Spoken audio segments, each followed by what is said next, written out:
ला हौला वला कुव्वता इल्ला बिल्लाहिल अलीयिल अज़ीम। औज़ु बिल्लाहि मिनश शैतानिर लईनिर रजीम। बिस्मिल्लाहिर रहमानिर रहीम। अल्हम्दुलिल्लाहि रब्बिल आलमीन। वस्सलातु वस्सलामु अला अशरफिल अंबियाइ वल मुरसलीन खातमिन नबिय्यीन सय्यिदिना व मौलाना व तबीबी नुफूसिना व शफीए ज़ुनूबिना अबिल क़ासिमिल मुस्तफ़ा मुहम्मद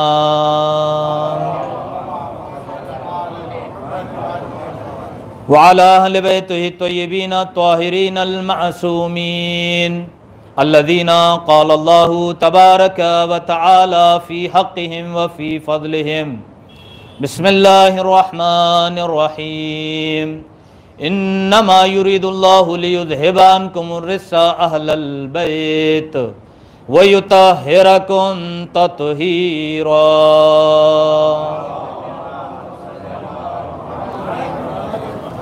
वलानतुद्दाइमतु अला आदाइहिम व मुनकिरि फ़ज़ाइलिहिम व गासिबि हुकूक़िहिम मिनल आन इला क़ियामि यौमिद्दीन।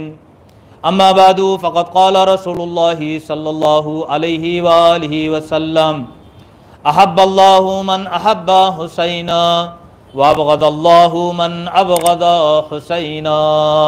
एक सलावत पढ़े मोहम्मद व आले मोहम्मद।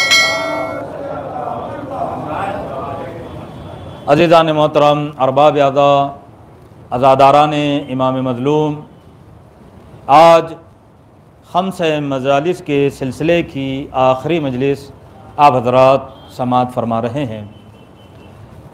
जो अफराद इस मौजू से और इस उन्वान से बाखबर हैं वो बाखबर हैं, लेकिन जो बाखबर नहीं हैं उनके लिए एक मरतबा और दोहरा दूँ कि मारिफत इमाम और इमाम की ज़ियारतों के फ़वाइद और ख़ुसूसियात, और यकीनन आप मुसलसल मारिफत इमाम के सिलसिले में और ज़ियारतों की ख़ुसूसियात व फ़वाइद के सिलसिले में गुफ्तगू समाअत फरमा रहे हैं। अज़ीज़ान मोहतरम, बहुत जल्दी से एक समरी, एक ख़ुलासा आपके दरमियान में पेश कर दिया जाए कि वो अज़ादारान इमाम हुसैन के जो पहली मरतबा इस मौजू के मुताबिक समाअत फरमा रहे हैं उन्हें भी साथ साथ शरीक कर लिया जाए कि अल्लाह ने अपनी क़ुर्बत के लिए, अपने से करीब करने के लिए अहकाम और शरीयत को करार दिया और लोगों से कहा कि देखो हमने तुम्हें खल्क़ किया है अपनी इबादत के लिए, और इबादत होती है, हक़ इबादत अदा होता है जब मारिफत होती है, और जब मारिफत होगी तो हक़ उबूदियत पूरी तरीक़े से हासिल हो पाएगी। लिहाजा मारिफत का होना लाजिम है, ज़रूरी है। अल्लाह की मारिफत, रसूल अल्लाह की मारिफत, अइम्मा मासूमीन अलैहिमुस्सलातु वस्सलाम की मारिफत, इनका होना लाजिम है, ज़रूरी है। इसीलिए बारहा जब भी आप ज़ियारतों के सिलसिले में रिवायतों को पढ़िए और मुतालिया कीजिए तो यही मिलता है हर फजीलत के बाद कि इमाम हुसैन अलैहिस्सलातु वस्सलाम की ज़ियारतों का सवाब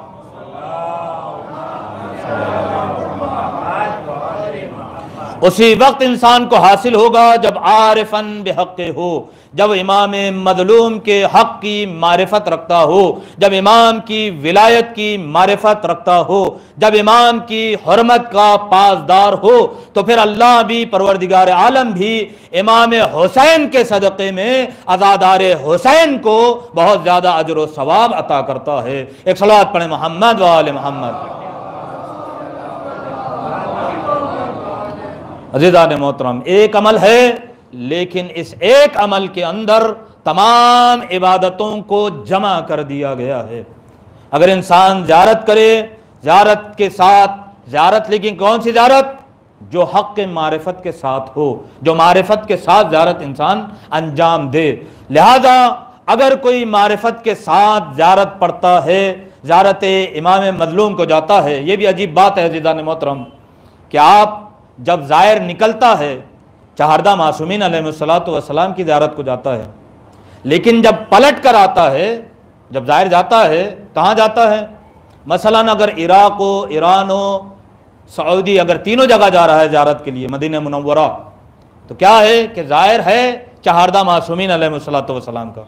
देखिए इमाम हुसैन से परवरदिगार आलम भी कितनी मोहब्बत करता है, कितना अजीज़ रखता है, और फिर उसी सदक़े में ज़ाहिर इमाम हुसैन से अल्लाह कितनी मोहब्बत करता है। ज़ाहिर कहाँ जाता है, चहारदा मासूमीन अलैहिस्सलातु वस्सलाम की ज़ियारत को। आप मशहद गए, मशहद में इमाम रज़ा अलैहिस्सलातु वस्सलाम की ज़ियारत की, अल्लाहुम्मा सल्लि अला मुहम्मद व आलि मुहम्मद। आप क़ुम मुक़द्दसा आए, आपने मासूम क़ुम सलामुल्लाह अलैहा की ज़ियारत की। फिर आप इराक़ में वारिद हुए तो सबसे पहले आप नजफ़ अशरफ में मौलाए कायनात अली इब्न अबी तालिब अलैहिस्सलातु वस्सलाम की ज़ियारत से मुशर्रफ हुए। उसके बाद करबला पहुँचे, करबला में इमाम मज़लूम की आपने ज़ियारत की, गाज़ी अब्बास की ज़ियारत की। आप सामर्रा पहुँचे, सामर्रा में आपने 10वें इमाम 11वें इमाम की ज़ियारत की। आप काज़मैन पहुँचे, तरतीब कोई भी लगा लीजिए, आप काज़मैन पहुँचे, काज़मैन में आपने 7वें इमाम और 9वें इमाम अलैहिस्सलाम की ज़ियारत आपने की। जब आप मदीना मुनव्वरा पहुँचे तो आपने जन्नतुल बक़ी में मौजूद अइम्मा मासूमीन की ज़ियारत की। लेकिन अज़ीज़ान मोहतरम, जब ज़ायर इन ज़ियारतों से फारिग होकर जब अपने वतन लौटता है तो सब क्या कहते हैं, ज़ायर इमाम हुसैन वापस आया है। यानी तमाम इमाम मासूमीन अलैहिस्सलातु वस्सलाम में जनाब इमाम हुसैन की शख्सियत और अज़मत इतनी अल्लाह की नज़र में बुलंद वाला है कि खुद ज़ायर को कहा जाता है कि ज़ायर इमाम हुसैन अलैहिस्सलातु वस्सलाम, जबकि वो ज़ियारत उसने तमाम इमाम मासूमीन की है। तमाम इमाम मासूमीन अलैहिस्सलातु वस्सलाम मरातिब के लिहाज से सब काबिल एहतराम हैं, सब हमारे अइम्मा हैं, सबकी विलायत व मोहब्बत हम पर लाजिम है, ज़रूरी है, मवद्दत उनके लिए लाजिम और ज़रूरी है। लेकिन अज़ीज़ान मोहतरम, खुसूसियत है इमाम मज़लूम की कि ज़ाहिर को कहा जाता है ज़ाहिर इमाम हुसैन आया है, या ज़ियारत को जा रहे हैं। कहाँ जा रहे हैं, इमाम हुसैन की ज़ियारत को जा रहे हैं। तो क्या फ़कत इमाम हुसैन की ज़ियारत करके इंसान पलट जाता है, ज़ाहिर आ जाता है? नहीं अज़ीज़ान मोहतरम, तमाम ज़ियारतें वो अंजाम देता है, लेकिन उसे क्या कहा जाता है, ज़ाहिर इमाम हुसैन। और जब ज़ाहिर इमाम हुसैन की सनद उसके ऊपर लग जाती है तो फिर परवरदिगार आलम सवाब और अज्र का हिसाब उसके लिए खोल देता है। तुम ज़ाहिर हो, अगर ज़ाहिर आरिफ इमाम हुसैन है, अगर इमाम हुसैन के हक़ की मारिफत रखता है, अब अगर वो 2 रकात नमाज पढ़ेगा तो कई गुना नमाजों का सवाब मिलेगा, एक रोज़ा रखेगा कई हज़ार रोज़ों का सवाब मिलेगा, एक मरतबा सदका देगा 1000 मरतबा सदका मकबूला का सवाब मिलेगा। बल्कि मुख्तसर ये किया जाए कि ज़ाहिर इमाम हुसैन जब भी कदम उठाता है हज मकबूला का सवाब मिलता है, जब कदम रखता है तो उम्र मकबूला का सवाब मिलता है। एक सलावत पढ़े मोहम्मद व आले मोहम्मद। अज़ीज़ान मोहतरम, आज 24 मुहर्रम है, शब शहादत इमाम सज्जाद अलैहिस्सलातु वस्सलाम। लिहाजा कल की मजलिस में जो रिसालतुल हुकूक चौथे इमाम अलैहिस्सलातु वस्सलाम से वारिद हुए हैं कि जिसमें इमाम चहार्रम ने हुकूक को बयान किया है, क्या फरमाया था कि हुकूक की 2 किस्में हैं। एक हक है अल्लाह का हक और दूसरा हक है बंदों का हक।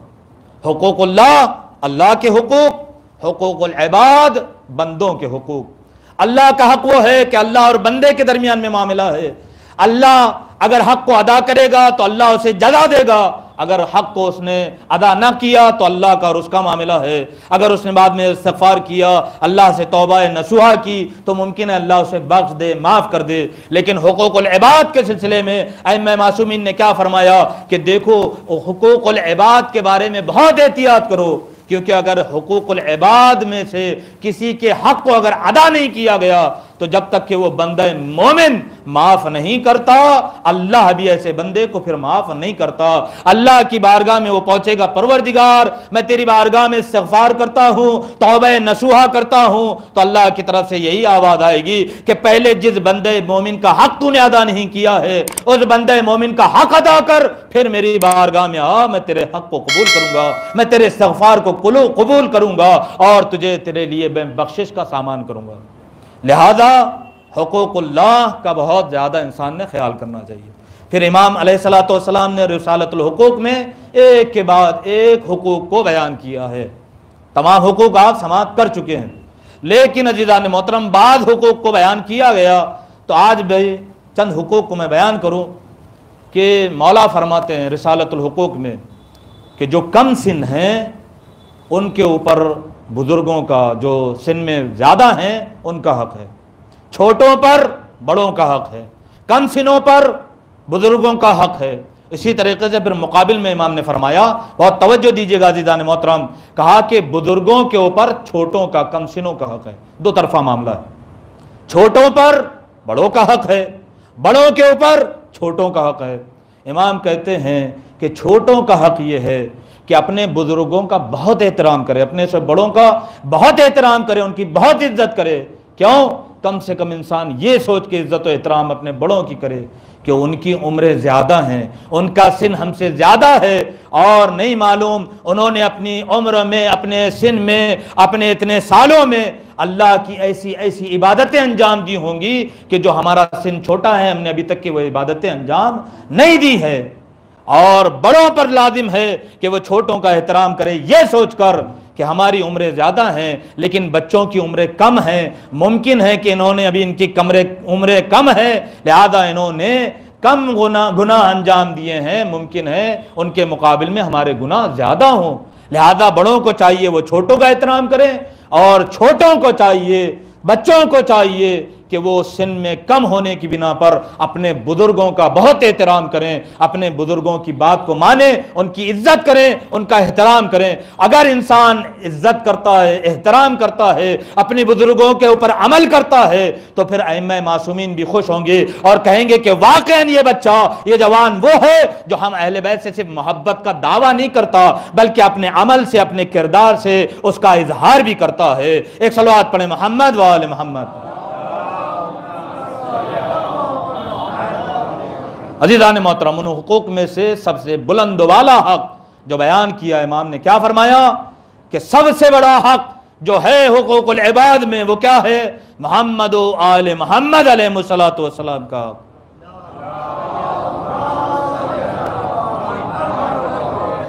यानी इंसानों के लिए लाजिम है, जरूरी है कि मोहम्मद आले मोहम्मद अलैहिस्सलातु वस्सलाम की मारिफत हासिल करे, उनके हक को पहचाने और उनकी शान व मंजिलत अल्लाह की बारगाह में क्या है इसे समझे। और न सिर्फ ये कि समझे बल्कि फिर हक के मारिफत ये है कि जो अइम्मा मासूमीन ने हुक्म दिया है उन तमाम चीज़ों को अंजाम दे, और जिन चीज़ों से रोका है अपने आप को उन तमाम चीज़ों से बचाए रखे, रोके रहे। यही हक के मारिफत है और यही इमाम की, अइम्मा मासूमीन की इताअत है, पैरवी है। लिहाजा अज़ीज़ान मोहतरम, अइम्मा मासूमीन अलैहिस्सलातु वस्सलाम, हम बहुत खुश नसीब हैं कि अल्लाह ने अज़ादारान इमाम मज़लूम, अज़ादारान इमाम हुसैन, अइम्मा मासूमीन को चाहने वाले, अइम्मा मासूमीन अलैहिस्सलातु वस्सलाम से मोहब्बत रखने वाले बहुत खुश नसीब हैं, क्योंकि अल्लाह ने जितनी नेमतें अता की हैं उन तमाम नेमतों में सबसे बड़ी मोहब्बत, सबसे बड़ी नेमत मोहब्बत व विलायत मोहम्मद व आले मोहम्मद अलैहिस्सलातु वस्सलाम। ये इतनी बड़ी नेमत है कि कुरान में सूरह तकासुर में आता है, बिस्मिल्लाहिर्रहमानिर्रहीम, सुम्मा लतुसअलुन्ना यौमइदिन अनिन नईम, कि बेशक जरूर भी जरूर लाजिमी तौर पर पूछा जाएगा, सवाल किया जाएगा। किसके बारे में? नेमतों के बारे में। एक मरतबा इमाम शशुम, इमाम सादिक आले मोहम्मद अलैहिस्सलातु वस्सलाम के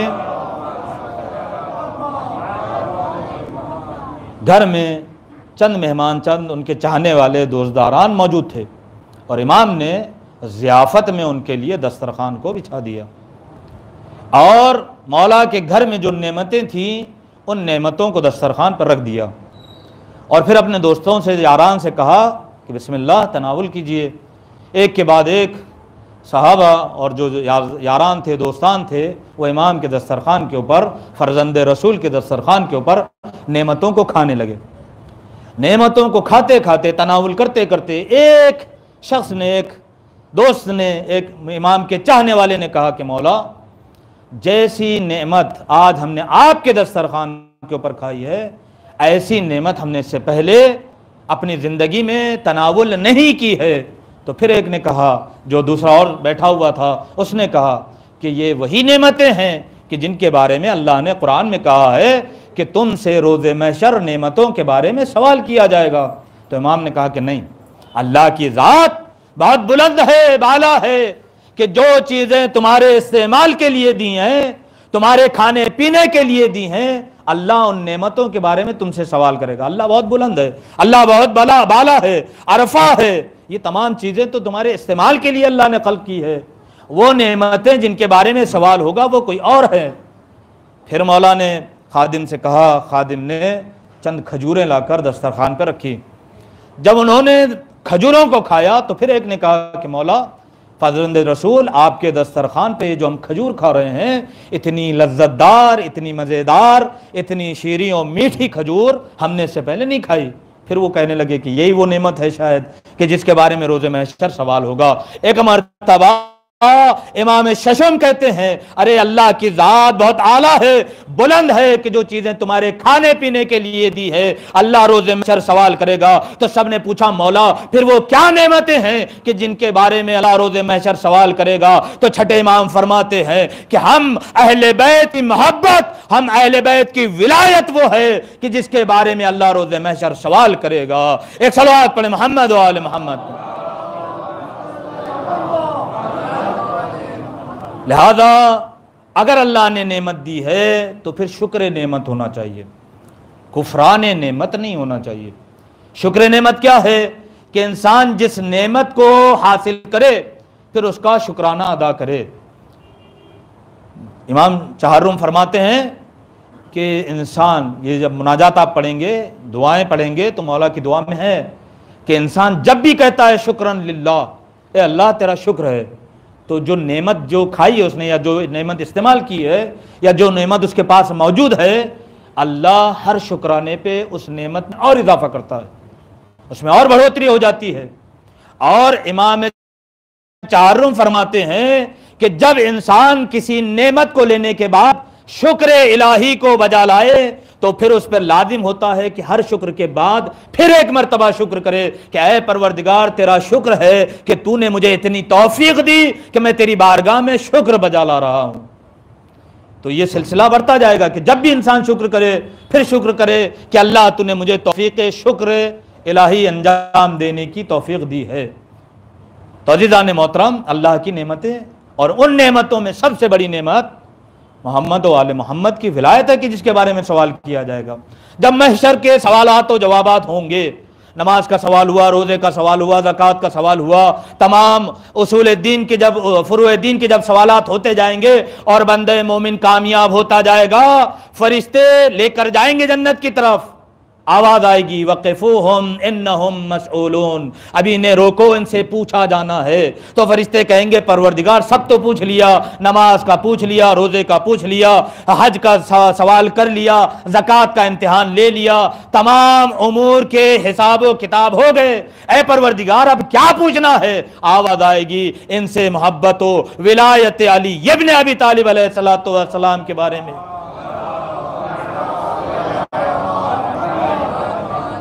पूछा जाएगा। अगर विलायत में मुकम्मल है तो जन्नत की तरफ जाएंगे, लेकिन अगर विलायत में मुकम्मल नहीं है, विलायत में आगे नहीं है, तो फिर उनकी नमाजों को, उनके आमाल को उनके हवाले कर दिया जाएगा। लेकिन अज़ीज़ान मोहतरम, आज़ादारान इमाम मज़लूम, हर जगह यही बात होती है। उलमा भी कहते हैं कि मोहब्बत मोहम्मद व आले मोहम्मद का मतलब ये नहीं है कि इंसान ये कहे कि हमारे दिलों में तो उनकी मोहब्बत है, उनकी मवद्दत है, और फिर इंसान ये कहे कि उनकी मवद्दत और मोहब्बत होने की बिना पर, विलायत की बिना पर हम सीधे सीधे जन्नत में चले जाएंगे। नहीं अज़ीज़ान मोहतरम, जाएंगे जन्नत में, लेकिन कब? जब उनके फरमूदात के ऊपर, फरामीन के ऊपर अमल भी करें। क्योंकि ये हो नहीं सकता कि कोई ये कहे कि हम अहले बैत से मोहब्बत करते हैं और अहले बैत ने फिर जो कहा है हम उसकी हुक्म बरदारी ना करें, फरमा बरदारी ना करें, ये हो नहीं सकता। लिहाजा मारिफत का तकाजा यह है कि जो इमाम मासूमीन ने कहा है उसे अंजाम दिया जाए।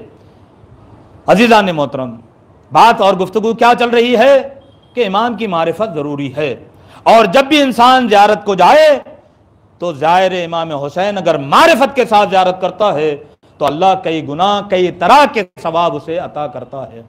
इसी तरह जब मुकाबिल में आए तो फिर क्या है कि अगर खुदा न खास्ता कुदरत होते हुए, मकदूर होते हुए, तमाम सेहत व तवानाई के एतबार से मुकम्मल होते हुए, सेहतियाब होने के बावजूद अगर कोई ज़ियारत को ना जाए तो इमाम ने, रसूल खुदा ने क्या फरमाया कि गोया ऐसा शख्स ईमान तक पहुंचा ही नहीं है, ईमान से अभी ये बहुत दूर है। और ऐसा शख्स कि अगर वो किसी ज़ायर की मजाक उड़ाए या ज़ियारतों को तहकीर के मौरिद में लेकर आए तो यहाँ तक रिवायतों में जुमले है कि फिर ऐसा शख्स जन्नत की खुशबू भी नहीं सूंघ सकता, बल्कि जब जन्नत की खुशबू नहीं सूंघेगा तो फिर मुकाबला क्या होगा, नतीजा क्या निकलेगा कि जो उसके मुकाबिल में चीज़ है वहाँ पर उसे जाना पड़ेगा। और आखिरत में जन्नत के मुकाबिल में क्या है, जहन्नम है। जहन्नम के अलावा कोई तीसरा ठिकाना नहीं है।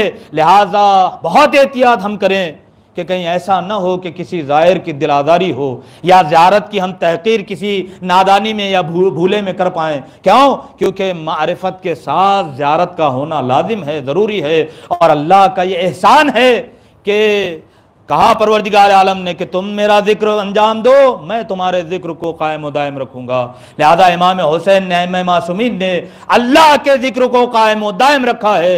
लिहाजा अल्लाह ने भी वादा कर रखा है कि ऐ अहले बैत, तुमने मेरा जिक्र कायम दायम रखा है तो कयामत तक मैं भी तुम्हारा जिक्र और तुम्हारी फिक्र नजर को कायम दायम रखूंगा, तुम्हारे चाहने वालों को हमेशा दुनिया में कायम दायम रखूंगा। एक सलात पढ़े मोहम्मद व आले मोहम्मद। अजीज़ान मोहतरम, चौथे इमाम, इमाम ज़ैनुल आबिदीन अलैहिस्सलातु वस्सलाम,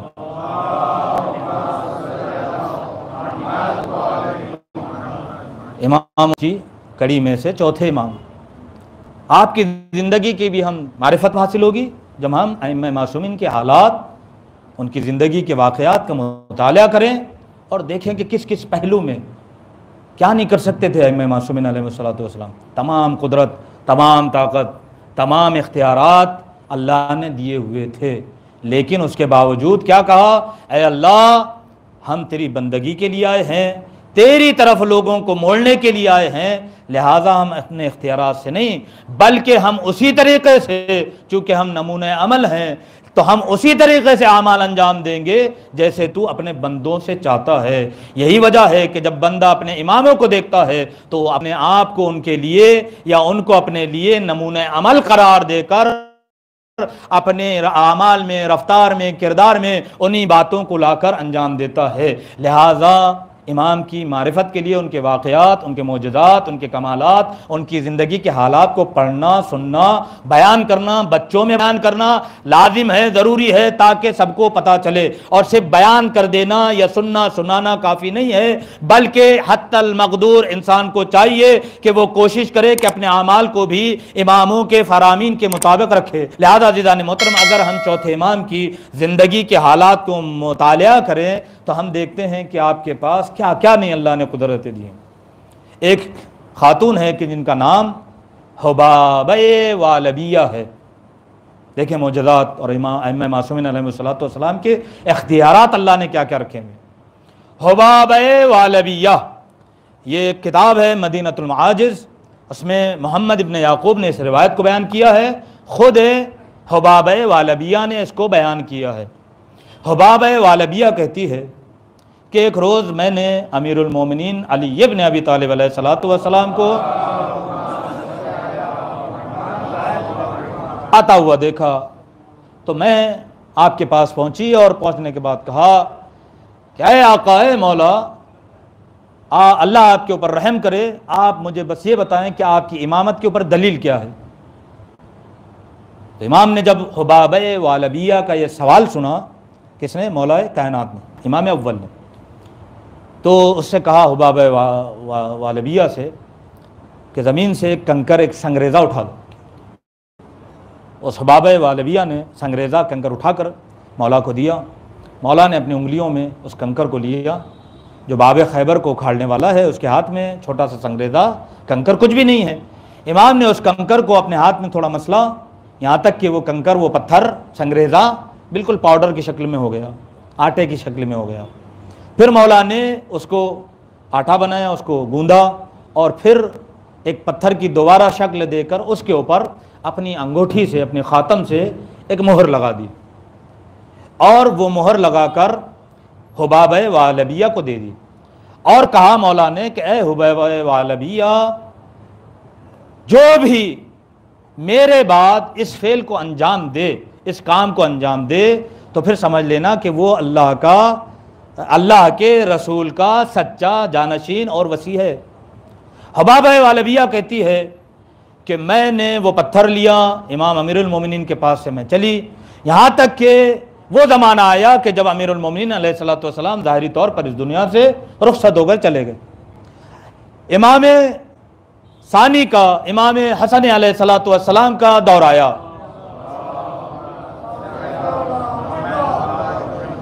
तो मैं इमाम दुवम के पास पहुंची तो आप मसनदे मौलाए कायनात के ऊपर बैठे हुए थे और लोग आकर आपसे सवालात व जवाबात आपसे ले रहे थे, आपसे सवालात कर रहे थे और इमाम उनको जवाबात दे रहे थे। मुझे दूर से देखा तो पास बुलाया, कहा ए हुबाब वालबिया करीब आओ। आप यहीं से देख लें अज़ीज़ान मोहतरम के मौला को नाम भी पता है, मौला को सवाल भी पता है। कहा ए हुबाब वालबिया, तेरे हाथ में जो कंकर है, जो संगरेज़ा है, वो मुझे दे।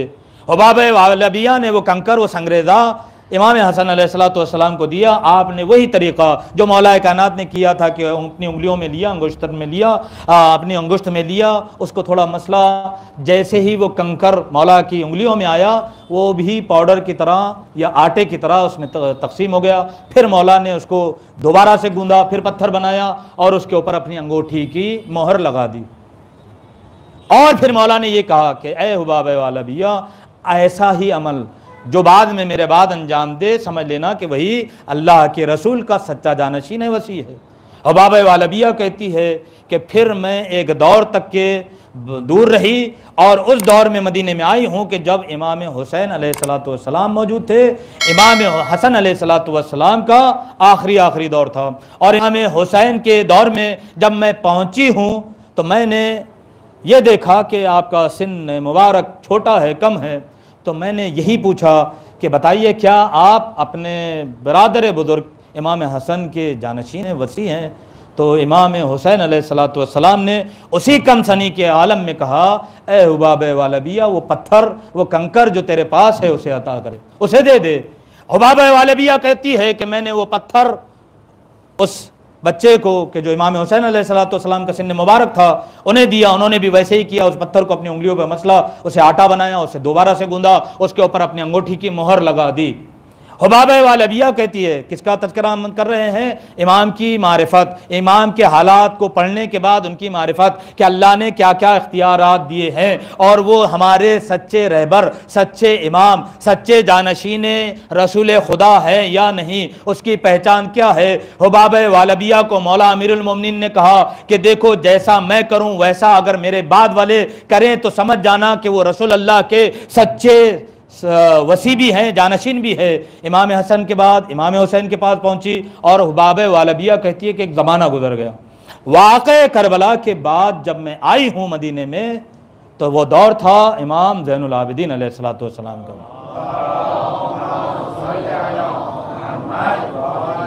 मैं जब आपके दौलत कदे पे पहुंची तो क्या देखा कि इमाम राकिअन साजिदन मशगूलन फिल इबादते, कि मौला इमाम तहर्रुम नमाज में मशगूल है, रुकू में मशगूल हैं, सजदे में मशगूल हैं, इबादतों में मशगूल हैं। तो हुबाब वालबिया कहती है मैं मायूस हो गई। और अज़ीज़ान मोहतरम, आप ये देखें कि उसने रसूल खुदा का दौर देखा है, मौला कायनात का दौर देखा है, इमाम हसन अलैहिस्सलातु वस्सलाम का दौर देखा है, इमाम मज़लूम इमाम हुसैन का दौर देखा है और अब चौथे इमाम के दौर में आई है।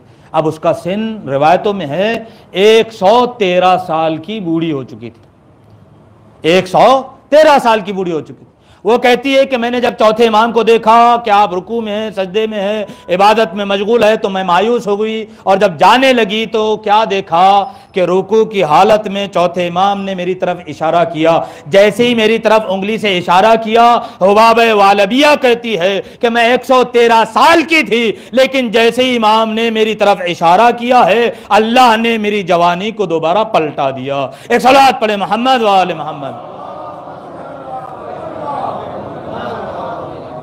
जनाब जुलेखा की जवानी को जनाब यूसुफ के ज़माने में अल्लाह ने पलटाया था। यहाँ चौथे इमाम ने हाथ की उंगली का इशारा किया और हुबाब वालबिया कहती है कि मैं जो बूढ़ापा था, 113 साल का मेरा सिन था, मुझे अल्लाह ने आपकी बरकत से जवान कर दिया। फिर यही सिलसिला रहा कि इमाम ने अंगूठी के ऊपर, उस पत्थर के ऊपर अपनी अंगूठी का ख़त्म और निशान दिया, और फिर मैं समझ गई कि हाँ इमाम रसूल के सच्चे जानशीन ये है। फिर हुबाब वालबिया रिवायत में कहती है कि फिर मैं, अल्लाह ने इतनी ज़िंदगी दी, देखिए इमाम की बरकत से, कि अल्लाह के जानशीनों ने, अल्लाह के रसूल के जानशीनों ने जो ये राबिता देखा है कि एक के बाद एक मोहर लगाते रहे। हुबाब वालबिया कहती है कि मैं चौथे इमाम के बाद फिर वो दौर आया, पांचवें इमाम की खिदमत में पहुंची, उन्होंने उस पत्थर के ऊपर मोहर लगाई। फिर मैं छठे इमाम के दौर में छठे इमाम के पास पहुंची, उन्होंने मोहर लगाई। फिर मैं सातवें इमाम अलैहिस्सलातु वस्सलाम की खिदमत में पहुंची, उन्होंने उस पत्थर के ऊपर, संगरेजे के ऊपर मोहर लगाई। यहाँ तक कि मैं आठवें इमाम अली रज़ा अलैहिस्सलातु वस्सलाम की खिदमत में पहुंची।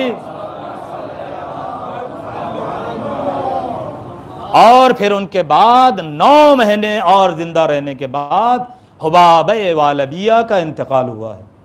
लिहाजा अगर इम्मे मासूमीन अलैहिस्सलातु वस्सलाम चाहे तो क्या नहीं हो सकता और क्या नहीं अता कर सकते।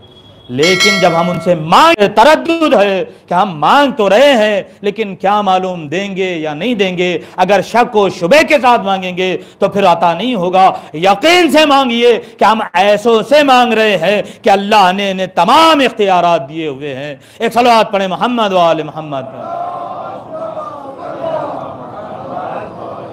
मोहम्मद इब्ने याकूब ने एक और रिवायत को बयान किया है इसी तरह से पत्थर के ऊपर ख़त्म लगाने की और मोहर लगाने की। उम्मे असलम मौला कायनात के फर्जंद मौला गाजी अब्बास अलमदार अलैहिस्सलातु वस्सलाम, उनकी चौथी पीढ़ी जिनका नाम है जनाब मूसा, उन्होंने इस रिवायत को बयान किया है कि उम्मे असलम एक मरतबा रसूल इस्लाम के पास आई और उस दिन जनाब रसूल खुदा उम्मे सलमा के घर में थे। उम्मे असलम उम्मे सलमा के घर में आई और कहा कि मुझे रसूल खुदा से मिलना है। तो उम्मे सलमा ने कहा कि हाँ रसूल अल्लाह अभी तक थे, लेकिन किसी ज़रूरत से बाहर गए हुए हैं। उम्मे असलम कहती हैं कि मैं इंतज़ार करती रही और इतना मैंने इंतज़ार किया कि दोबारा रसूल अल्लाह पलट कर आ गए। जब रसूल खुदा पलट कर आए तो मैंने उनसे सवाल किया कि या रसूल अल्लाह, मैंने किताबों का मुतालिया किया है और मैंने किताबों में छानबीन की है, तो मुझे ये इल्म हो गया कि अल्लाह के कितने नबी हैं और अल्लाह ने अपने नबियों के लिए कितने वसी और जानशीन भेजे हैं। यानी मुझे तमाम नबियों का इल्म हो गया, मुझे तमाम वसियों का इल्म हो गया।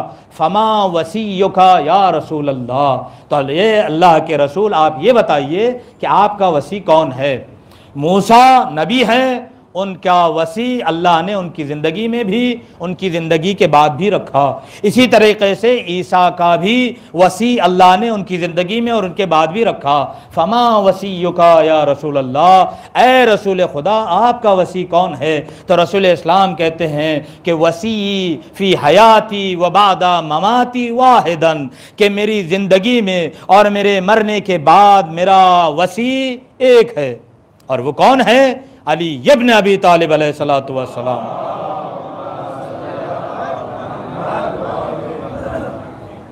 अज़ीज़ान मोहतरम, उम्मे असलम कहती हैं कि मैं रसूलुल्लाह से मैंने पूछा कि कैसे मैं पहचानूँ, कैसे आपके वसी की किस तरह से मारिफत हो।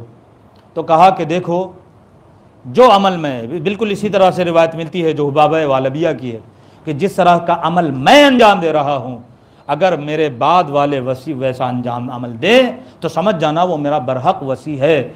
उम्मे असलम कहती है कि एक अरसे के बाद मैं मौलाए कायनात के पास आई और आपसे मैंने पूछा कि क्या आप नबी खुदा के वसी बरहक हैं, तो आपने वही अमल अंजाम देकर बताया जो रसूल इस्लाम ने अंजाम दिया था। और आखिर में कहते हैं कि ए उम्मे असलम, जैसा अमल मैंने अंजाम दिया है वैसा अगर कोई बाद में अमल अंजाम दे तो समझ लेना वो मेरा वसी है, मेरा जानशीन है। उम्मे असलम कहती है एक ज़माने के बाद मैं इमाम हसन की खिदमत में पहुंची और पूछा कि क्या आप अपने बाबा अली के वसी हैं, तो इमाम हसन ने वही अमल अंजाम करके बताया कि जो मौला अली ने अंजाम करके दिखाया था, और कहा कि देखो जैसा अमल मैंने अंजाम दिया है मेरे बाद अगर कोई ऐसा ही अमल अंजाम करके दे तो समझ जाना वो मेरा वसी है। उम्मे असलम कहती है मैं तीसरे इमाम के पास पहुंची। उस वक्त तक मेरी उम्र बहुत ज़्यादा बढ़ चुकी थी और मैंने देखा कि इमाम हुसैन अभी बहुत छोटे हैं, तो मैंने उनसे पूछा कि क्या आप अपने भाई के सच्चे जानशीन हैं, वसी हैं? तो उन्होंने भी कहा कि जैसा अमल मैं कर रहा हूं वैसा अमल अगर मेरे बाद आने वाला भी करे तो समझ जाना कि वो मेरा वसी है। फिर वो कहती है कि मैं चौथे इमाम के पास आई, वाक़े करबला के बाद जब ज़ैनुल आबिदीन के पास आई और मैंने उनसे पूछा तो आपने वही अमल करके बताया जो अब तक आपके अजदाद और आपके नाना रसूल खुदा ने अंजाम दिया था।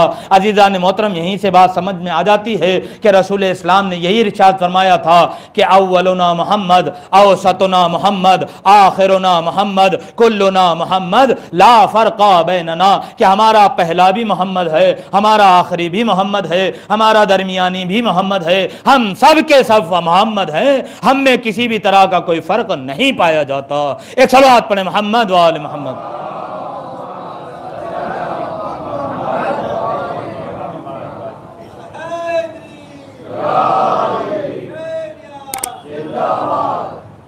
अज़ीज़ान मोहतरम, इमाम के वाक़यात को आप अइम्मा मासूमीन के वाक़यात को पढ़ते जाइए, मारिफत में इजाफ़ा होता जाएगा। और मारिफत में इजाफ़ा हो तो पहला काम ये कीजिएगा कि ज़रूर ज़रूर अइम्मा की सीरत के ऊपर चलने की कोशिश करें। और खुसूसन बच्चों से गुजारिश है, जवानों से गुजारिश है कि आज़ादारी इमाम मज़लूम का जो हमको मौका मिला है इस मौके को हाथ से ना जाने दें। जहाँ कहीं भी मौका मिले मातम में, मजलिस में शरीक हों, कुछ ना कुछ दर्स लेकर उठें, कुछ ना कुछ मैसेज लेकर उठें।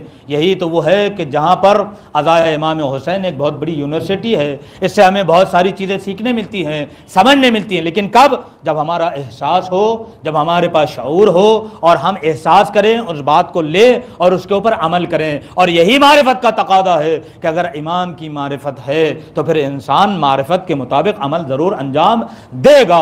और मारिफत के साथ अगर ज़ियारत करेगा तो मारिफत के साथ ज़ियारत की हुई ज़ियारत कबूल भी है और कई गुना सवाब का हकदार भी इंसान होता है। सबसे बड़ा जो फजीलत का नुक्ता इसमें पाया जाता है ज़ायर की, कि ज़ायर जब ज़ियारत इमाम हुसैन करता है और मारिफत के साथ करता है, उनकी हुर्मत की मारिफत, उनके हक़ की मारिफत के साथ करता है, तो अज़ीज़ान मोहतरम सबसे बड़ी फजीलत पता है क्या है? सबसे बड़ी फजीलत ये है, सबसे बड़ा अज्र ये है, सबसे बड़ा सवाब ये है कि ज़ायर इमाम हुसैन जो इमाम हुसैन की ज़ियारत करता है तो फिर इमाम हुसैन भी उसकी ज़ियारत को आते हैं, उसकी ज़ियारत करते हैं। और जितनी मरतबा ज़ायर ने अस्सलामु अलैका या अबा अब्दिल्लाह हुसैन कहा है, मौला हुसैन उतनी मरतबा आकर उसकी ज़ियारत करते हैं। और इमाम हुसैन और अइम्मा मासूमीन कहते हैं कि जो भी ज़ायर हमारी ज़ियारत करता है तो हम पर उसके लिए वाजिब हक होता है, मुस्तहब हक नहीं, वाजिब हक होता है। और हम अइम्मा के ऊपर कि अपने ज़ायर का ख्याल रखें और उसे अता करें। कितनी बड़ी फजीलत है। एक वाक़या और इंशाअल्लाह फिर रब्ते मसाइब और आपकी रहमत तमाम। अज़ीज़ान मोहतरम, बल्ख का रहने वाला एक शख्स, कि देखिए ज़ाहिर इमाम हुसैन अगर मोहब्बत के साथ, मारिफत के साथ इमाम की खिदमत में जाता है, उनकी ज़िंदगी में या उनके मौत के बाद, उनकी शहादत के बाद उनके हरम में जाता है, उनके मज़ार पे जाता है, दुआ करता है, ज़ियारत करता है, तो इमाम उसे क्या अता करते हैं? ये बल्ख का रहने वाला एक शख्स, इस वाक़े को आप मुतअद्दिद मरतबा सुन चुके भी हैं, बुज़ुर्ग तो यकीनन सुने हुए हैं, खुसूसन बच्चों के लिए, जवानों के लिए, कि बल्ख का रहने वाला एक शख्स हर साल अपनी इस्तिताअत के एतबार से हज को जाता था। और जब हज कर लेता था तो मदीना मुनव्वरा में रसूल इस्लाम के रोज़े अक़दस के ऊपर पहुँचता था, ज़ियारत करता था। और ज़ियारत से फारिग होने के बाद चौथे इमाम इमाम ज़ैनुल आबिदीन अलैहिस्सलातु वस्सलाम की खिदमत में हाज़िरी देता था। वो कहता है कि मैं जब भी जाता था इमाम की खिदमत में पहुंचता था तो बहुत ज़्यादा तोहफ़े तहाइफ मौला की खिदमत में हदिये लेकर जाता था और मौला की खिदमत में उन हदियों को पेश करता था, उन तोहफ़ों को देता था। और जब मैं लौट कर आता था मौला की ज़ियारत के बाद, मौला से मिलने के बाद, जब मैं अपने वतन पहुंचता था तो उसकी ज़ौजा उससे हमेशा यही कहती थी कि तुम क्या करते हो, हर साल हज पे जाते हो, हर साल अपने इमाम से मुलाकात करते हो, उन्हें इतने हदिये देते हो, इतने तोहफे देते हो, लेकिन मुकाबले में वापसी पर क्या लाते हो, उनसे तुम्हें क्या मिलता है, वो तो तुम्हें कुछ नहीं देते। वो इश्काल करती है, एतराज़ करती है। तो वो शख्स कहता है, चूँकि मारिफत है, वो शख्स कहता है कि तू उन्हें नहीं समझती, तू उन्हें नहीं जानती, वो फ़र्जंद रसूल खुदा है, अल्लाह की हुज्जत है, हमारे मौला हैं, हमारे इमाम हैं, हमारे सैयद व आका हैं, वो दुनिया व जहां के, दुनिया व आखिरत के बादशाह हैं। लोगों के पास दुनिया के जितने भी लोग हैं, उनके पास जितनी भी मिल्कियत है वो सब उनके तहते मिल्कियत आती है, वो ये सब उनके कब्ज़े कुदरत में है। तो ऐसे ना कहा कर। जब शौहर ने अपनी ज़ौजा को समझाया तो फिर ज़ौजा ने वो एतराज़ करना, वो इश्काल करना छोड़ दिया। और जब दूसरा नया साल आया, वो बलग का मर्द दोबारा से ज़ियारत के लिए, हज के लिए निकला। वो हज पर आया, हज के अमाल और अरकान अंजाम दिए, जनाब रसूल खुदा के रोज़े के ऊपर आया, वहाँ ज़ियारत की। फिर वैसे ही हज़्ब मरातिब और हज़्ब साबिक़ की तरह चौथे इमाम अलैहिस्सलाम की खिदमत में पहुँचा, मौला की ज़ियारत की, मौला के कदमों का बोसा लिया। मौला ने उससे कहा कि आओ खाना तनावुल करो। मौला ने अपने दस्तरखान पे उसको बिठा लिया। मौला के दस्तरखान पर उसने नेमतों को खाया। जब खाना मुकम्मल हो चुका, बहुत मुख्तसर करते हुए आपके दरमियान में, कि जब खाना मुकम्मल कर चुका तो अब मौला उठे, एक तश्त मंगवाया और एक सुराही मंगाई कि जिसके अंदर पानी था। अब मौला ने जैसे ही हाथ धोना चाहा है तो वो बल्ख का मर्द आगे बढ़ा, बल्ख का रहने वाला आगे बढ़ा और उसने जल्दी से सुराही मौला के हाथ में से ले ली। कहा कि मौला आप हाथ धुलिए, मैं पानी डालता हूँ। तो मौला ने, चूँकि अखलाक है, अखलाक व किरदार व सलूक को समझाने वाले हैं, लिहाजा उन्होंने कहा कि ऐ शख्स, तू बल्ख का रहने वाला है, हमारा ज़ायर है, तू हमारा मेहमान है, लिहाजा तू हाथ धुल और मैं तेरे हाथों पर पानी डालता हूँ। उसने कहा कि मौला, आप मेरे मौला हैं, आप मेरे आका हैं, ऐसे नहीं हो सकता, आप हाथ धुलिए और मैं पानी डालता हूँ।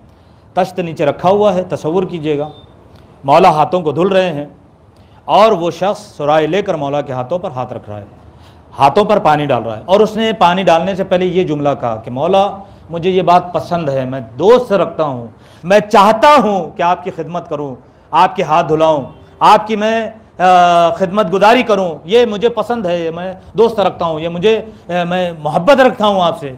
तो मौला ने भी जवाब ये दिया कि अगर तू हमसे मोहब्बत रखता है तो अब मैं भी तुझे वो दिखाऊंगा जिससे तू पसंद करेगा, राज़ी हो जाएगा और तेरी आँखों को ठंडक पहुँचेगी। अब मौला ने हाथ धुलना शुरू किया। वो शख्स पानी डालता है, जैसे ही मौला के हाथों पे उसने पानी डाला, मौला ने हाथों को धुला। उस शख्स से कहा कि तश्त में क्या है? तो वो कहता है कि मौला, तश्त में पानी है। मौला कहते हैं कि नहीं, गौर से देख, याकूत अहमर है, लाल याकूत है। अब जो उसने दोबारा देखा तश्त के अंदर, तो क्या देखा कि पानी याकूत अहमर में तब्दील हो गए।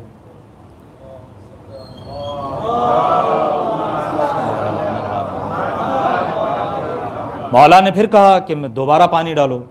अब मौला ने उसी तश्त में, उसी के ऊपर हाथ रख के उसे कहा पानी डालो। जैसे ही उसने दोबारा पानी डाला, मौला ने अपने हाथों को धुला।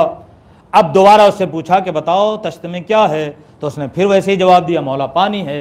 मौला ने कहा कि पानी नहीं है, गौर से देखो, ज़मरुदे अग़ज़र हैं, ज़मरुदे सब्ज़ हैं। अब जो शख्स ने गौर से देखा तो क्या देखा कि याकूत अहमर के ऊपर ज़मरुदे अग़ज़र हैं।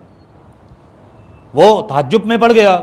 फिर मौला ने तीसरी मरतबा कहा कि मेरे हाथ पे पानी डालो। फिर जब उसने पानी डाला है तो अब मौला ने फिर पूछा कि बताओ तश्त में क्या है?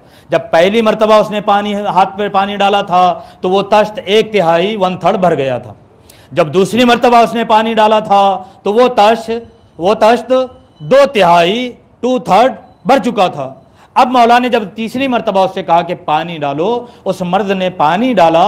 तश्त में जब पानी, मौला का धुवन, हाथों का धुवन जब पानी तश्त में गया है तो मौला ने पूछा कि बताओ ये क्या है? तो बल्ख का रहने वाला कहता है कि मौला पानी है। मौला ने कहा नहीं, गौर से देखो, दुर्रे अबियद हैं, सफेद दुर है। जो उसने गौर से देखा तो क्या देखा कि वाकईन वो पानी सफेद दुर में तब्दील हो गया है। तो मौला ने उससे क्या कहा था कि मैं तुझे वो दिखाने वाला हूं कि जिससे तू खुश हो जाएगा, राजी हो जाएगा, तेरी आंखों को ठंडक पहुंचेगी। एक सलावत पढ़े मोहम्मद वाले मोहम्मद। अज़ीज़ान मोहतरम, फितरत में इंसान की कि हमेशा वो मौला की खिदमत करता था, हाज़िरी देता था, मौला के पास पहुंचता था, लेकिन इससे पहले मौला ने कभी ऐसा नहीं किया। आज क्या वजह है कि मौला ये करिश्मे, ये मौजज़ात दिखा रहे हैं और ये हीरे जवाहरात, ज़मर्रुदो, याकूतो, दुर्रे अबियत दे रहे हैं? तो उसने फ़ौरन पूछा कि आका मौला क्या बात है?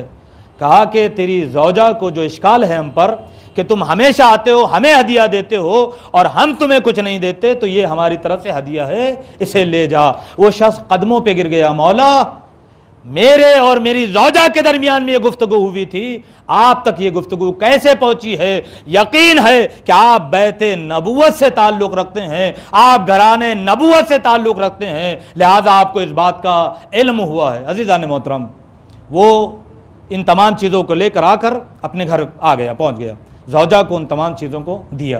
ज़ौजा खुश हो गई, लेकिन साथ में निदामत के साथ उसने ये भी कहा, सारा वाक़या पूछा और निदामत व खिजालत में पड़ गई। उसने तौबा की, माफ़ी मांगी कि खामा मैंने इमाम के ऊपर एतराज़ और इश्काल किया था। और वो कहती है कि जब अगले साल तुम जाना तो मुझे ज़रूर लेकर अपने इमाम के पास पहुँचना और मैं भी तुम्हारे साथ चलूँगी। जब उसके बाद वाला साल आया, उसने हज की तैयारी की, अपनी ज़ौजा को भी साथ में लिया। दरमियान राह जब पहुँचे थे तो वो ज़ौजा मरीज़ हो गई, बीमार हो गई। जब वो पहुँचता उससे पहले ही उसकी ज़ौजा का इंतकाल हो गया। बहुत मुख्तसर करते हुए, चूँकि वक्त बहुत ज़्यादा हो गया है, मुख्तसर करते हुए आपके दरमियान बयान कर रहा हूँ कि उस ज़ौजा का इंतकाल हो गया। वो जब ज़ौजा फौत हो गई, वो जल्दी से रोता हुआ, पीटता हुआ इमाम की खिदमत में पहुँचा और सारा माजरा उसने कह दिया कि मौला मेरी ज़ौजा इस मरतबा मेरे साथ आ रही थी, आपकी ज़ियारत को आना चाहती थी, लेकिन वो दरमियान राही में बीमार हो गई और इस दुनिया से फौत हो गई, चली गई। मौला ने जब उसके हाल को देखा और ये सुना कि वो मेरी ज़ियारत के लिए आ रही थी, तो मौला ने कहा रुके रहो। फ़ौरन 2 रकत नमाज पढ़ी, अल्लाह की बारगाह में चंद दुआएं की, सजदे से सर उठाने के बाद उसे कहा कि जाओ, जिस खैमे में तुमने अपनी बीवी को मुर्दा छोड़ा था, जाकर देखो तुम्हारी बीवी सेहतयाब भी है, जिंदा भी है। अज़ीज़ान मोहतरम, वो शख्स ने जब ये सुना तो खुशी और गम की हालत में, खुशी और गम की हालत में फ़ौरन दौड़ा और जाकर जब उस खैमे में उसने देखा तो क्या देखा कि न सिर्फ ये कि उसकी बीवी, उसकी ज़ौजा जिंदा है, बल्कि जिंदा होने के साथ साथ सेहतमंद भी हो चुकी है, उसका मरज भी ख़त्म हो चुका है। उसने अपनी बीवी से पूछा कि क्या हो गया, कैसे तुम दोबारा जिंदा हो गई? तो उसने, उस औरत ने वाक़या सुनाया कि जब मुझे ऐसा लगा कि मलकुल मौत आया है, मलकुल मौत मेरे पास आया, मेरी रूह को मेरे बदन से उसने कब्ज़ कर लिया, निकाल लिया। और रूह कब्ज़ करने के बाद जैसे ही मलकुल मौत जाने वाला था तो मैंने क्या देखा कि एक खूबसूरत सा नौजवान आया है। उसने कहा ए मलकुल मौत ठहर जा। जैसे ही मलकुल मौत ने यह आवाज़ सुनी, कहा कि मलकुल मौत रुक गया। जैसे ही मलकुल मौत की नज़र उस जवान के चेहरे पर पड़ी, फ़ौरन कदमों पर गिर गया और कहता है अस्सलामु अलैका या हुज्जत अल्लाह फी अर्दे, अस्सलामु अलैका या ज़ैनुल आबिदीन। ए अल्लाह की हुज्जत, अल्लाह की ज़मीन पर, ए ज़ैनुल आबिदीन आपके ऊपर सलाम हो। और उस ज़ौजा ने अपने शौहर को तमाम सिफ़ात बताई कि वह आने वाला इन सिफ़ात का हामिल था। वो शौहर कहता है कि हाँ, ये तमाम सिफ़ात जो तूने बयान की है वो मेरे इमाम ज़ैनुल आबिदीन अलैहिस्सलातु वस्सलाम की है।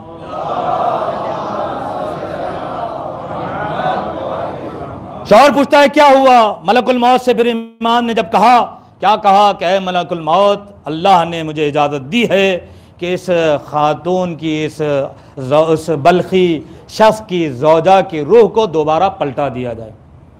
लिहाजा मलकुल मौत ने मेरी रूह को वापस से मेरे जिस्म में पलटा दिया और मैं दोबारा ज़िंदा हुई। जब ज़िंदा हुई तो मेरा मर्द भी जाता रहा। वो शख्स ये सब सुनने के बाद अपनी ज़ौजा को लेकर इमाम की खिदमत में पहुंचा। उस वक्त इमाम अपने चंद यारान के साथ बैठे हुए गुफ्तगू कर रहे थे, सवाल जवाब दे रहे थे। जैसे ही दूर से उसकी ज़ौजा ने इमाम को देखा तो अपने शौहर से कहती है कि हाँ हाँ, यही वो शख्स है कि जिसकी दुआ की बरकत से अल्लाह ने मलकुल मौत को मेरी रूह पलटाने का हुक्म दिया है। एक सलावत पढ़े मोहम्मद व आले मोहम्मद।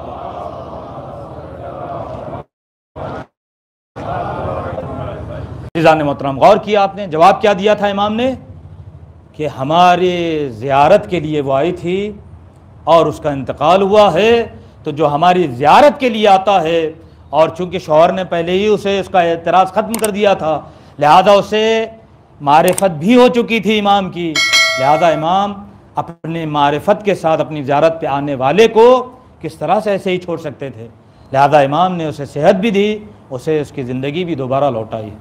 लिहाजा अज़ीज़ान मोहतरम, इमाम को जितनी मुश्किलात और जितने परेशानियाँ अता की गई हैं, उनके ऊपर जितने जुल्म व मसाइब ढाए गए हैं, इमाम वाक़े करबला के बाद, चौथे इमाम वाक़े करबला के बाद 33 साल 34 साल मुसलसल रोते रहे हैं। जब भी मौला सज्जाद के सामने पानी ला के रखा जाता था, मौला सज्जाद को कभी अली असगर याद आ जाते, कभी अपनी बहन सकीना को याद करते। अरे ये पानी उस वक्त मौजूद न था कि जब मेरी बहन सकीना यही फरियाद करती थी, अरे अम्मू अब्बास मैं प्यासी हूँ। लेकिन शहादत अब्बास के बाद जुमले को सकीना ने पलट दिया, अरे अम्मू अब्बास प्यास बर्दाश्त है, आप पलट आइए, आपकी जुदाई बर्दाश्त नहीं है। आज़ादारो, अल्लाह किसी गम में ना रुलाए सिवाय गम सैयदुश्शुहदा के। रो लीजिए, क्योंकि आज उस शख्सियत पर रोने का दिन है कि जो वाक़े करबला के बाद पूरी जिंदगी रोता रहा है, पूरी जिंदगी गिरिया करता रहा।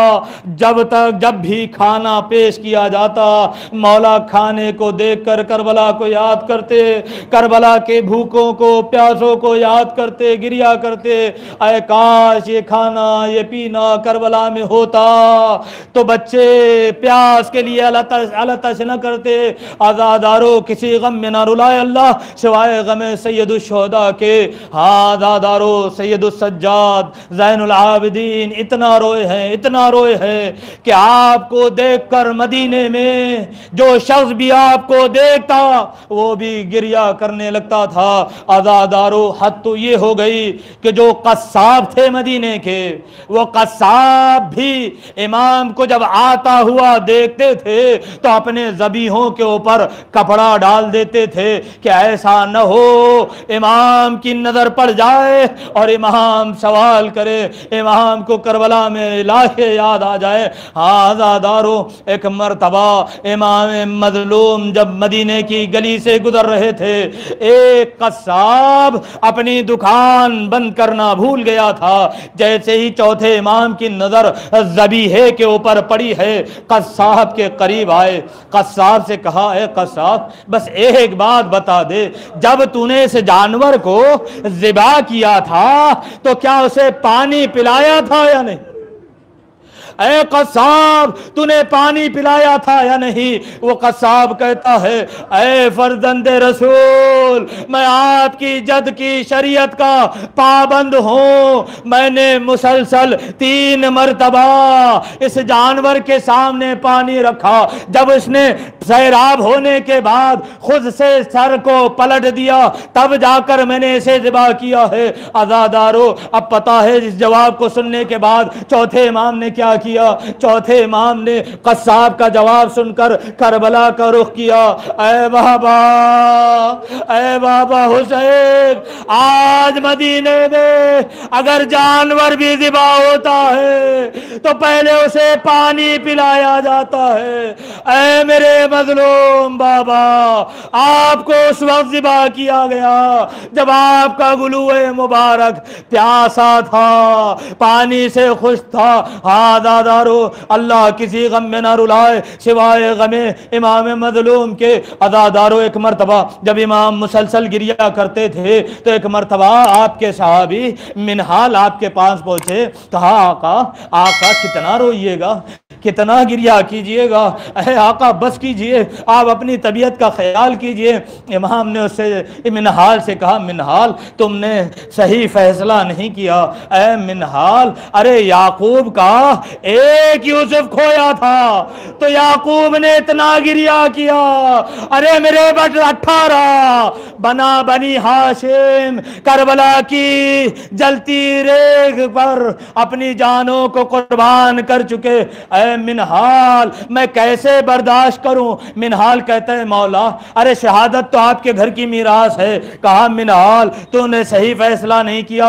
अरे ये ठीक है, शहादत हमारे घर की मीरास है, लेकिन क्या ये भी हमारे घर की मीरास है कि रसूल की नवासियों को, अली और फातिमा की बेटियों को, हमारी माँ बहनों को बाजार शाम व कूफा में बेमकनो चादर घुमाया जाए। ऐ मिनहाल, अशाम अशाम अशाम, सबसे ज्यादा मुसीबतें हमें शाम में बर्दाश्त करना पड़ी है कि शाम में तमाशाई नवासी रसूल के सरों पर निगाह करते थे, अली और फातिमा के बच्चों के ऊपर निगाह करते थे। हाँ दादारो, मौला सज्जाद ने बहुत गिरिया किया है, बस 2-3 बातें, बहुत 2-3 रिवायतें और आपकी रहमत तमाम। अदादारो, यकीनन आपने गिरिया किया, यह आपके आंसू जनाब ज़हरा सलामुल्लाह अलैहा के रुमाल में जखीरा हो गए, लेकिन रोइए, दिल खोल के रोइए, क्योंकि उस इमाम पे गिरिया है कि जो 34 साल मुसलसल अपने बाबा पर रोता रहा है।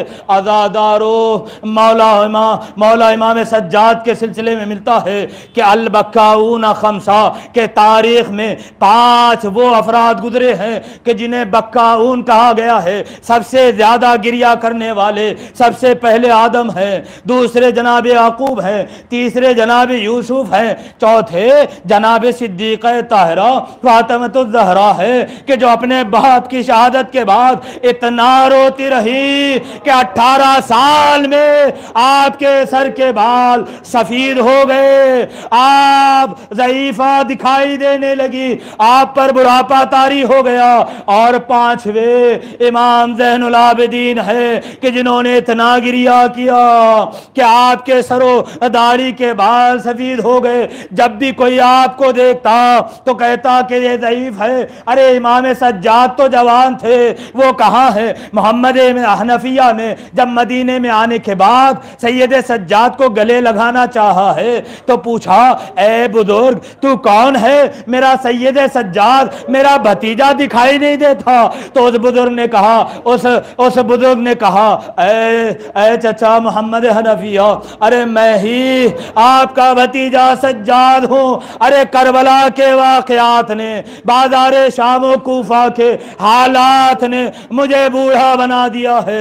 अज़ादारो, आखिरकार वो तारीख आ गई कि जब इमाम मजलूम अपने बाबा पे गिरदिया करते करते इस दुनिया से रुखसत हो गए। अल्लाह किसी गम में ना रुलाए सिवाय गम सैयद शुहदा के, बस आखिरी मसायब और आपकी रहमत तमाम है। अज़ादारो, रोइए, उनके ऊपर रोइए कि जिनकी हस्तियों की वजह से आज हम अपने दीन इस्लाम के ऊपर वाक़ई हैं, वरना दीन का नामो निशान मिट जाता। अज़ादारो, जिन्होंने हमारे लिए अपने ख़ानदान को लुटा दिया, बस इतना वक्त हम नहीं दे सकते कि ज़रा उनकी मुसीबत पे हम गिरिया करें। अज़ादारो, रिवायत में है कि 3 गुस्ल देने वाले ऐसे हैं कि जिन्होंने जब गुस्ल दिया है तो बहुत गिरिया किया है। पहला गुस्ल देने वाला कौन है? पहला गुस्ल देने वाला मौलाए कायनात है कि जब सिद्दीक़ ताहिरा को गुस्ल दे रहे थे तो एक मर्तबा चीख कर बाहर आते हैं। पूछने वालों ने पूछा, अरे आका क्या मुसीबत गुजर गई? कहा, मेरी फातिमा ने अपने कोड़े का निशान कभी भी मुझसे न बताया। अज़ादारो, दूसरा गुस्ल देने वाला कौन है कि जिसने गुस्ल देना छोड़ दिया, चीख मार कर बाहर आ गया। अज़ादारो, जब कैद खाने शाम में जनाबे सकीना इस दुनिया से बाबा बाबा कहते कहते रुखसत हो गई, जब जनाबे सकीना को गुस्ल देने के लिए गस्साला को बुलाया गया, गस्साला ने एक बड़ी चीख मारी, अरे मैं इस बच्ची को कैसे गुस्ल दूं, इसका कुर्ता जख्मों की वजह से इसके जिस्म पर चिपक चुका।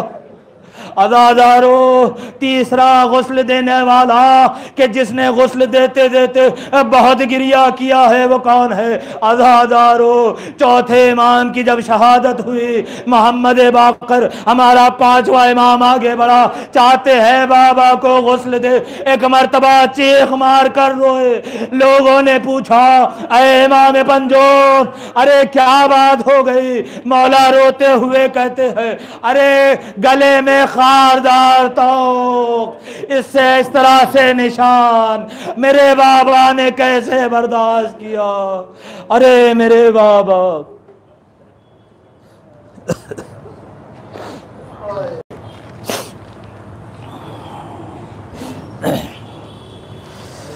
अला लानतुल्लाहि अलल कौमिज़ ज़ालिमीन।